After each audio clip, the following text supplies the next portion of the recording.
Jesu Kristu inkosi. Ngiyabingelela ubaba, ngibingelela umama, ngibingelela ibandla lonke, abazalwane bonke, umakhelwane egameni likaJesu, ngithi Jesu Kristu inkosi. Bazalwane ngizonamukela egameni likaJesu. Ngiyathanda lapho uDavide emethi ngibonge uJehova mphefumulo wami.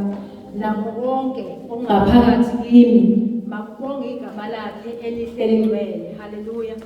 Ngiyabonga uNkulunkulu bazalwane ukuphumelela kwale nkonzo kuumusa wakhe, kuubuhlelo konke okwenzakalayo njengamanje. Ngibonga nje umusa kaNkulunkulu, ukuthandwa uNkulunkulu, kuumusa omkhulu uNkulunkulu engibone engenzele wona.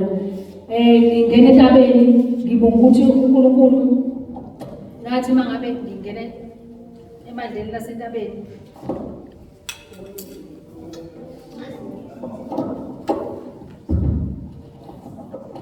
ngithe mangabe ngingena emandleni lasentabeni ngaqala ngene ekhaya lezi, kodwa uNkulunkulu ngibonga angenzela wona ukuthi ngize ngifike emandleni lasentabeni, because into engangikade ngiyifisa indlela okukhonzwa ngayo, ukukhonzwa ngale ndlela mina bengikade nginesikhala kuyona ngikhonza, kodwa kunalesi sikhala sokuthi kukhona la uNkulunkulu engishoda khona.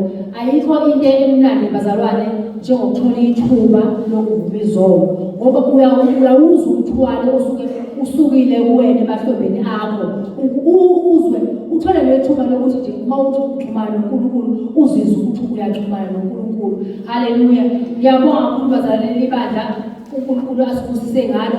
Sibonga nje umusa uNkulunkulu asenzela wona ngobaba ukuthi asinikeze ubaba oneqiniso. Akisho bazalwane ukuthi abanye obaba banaleqiniso, kodwa nje sibonga ukuthi akanakho ukuthi akukhulumayo wena uzokuthatha kanjani, kodwa yena ulwela ukuthi kuphela hamba neqiniso, uzikhethele wena ukuthi uyafuna yini ukuya kuNkulunkulu noma ufuna ukuya laphi.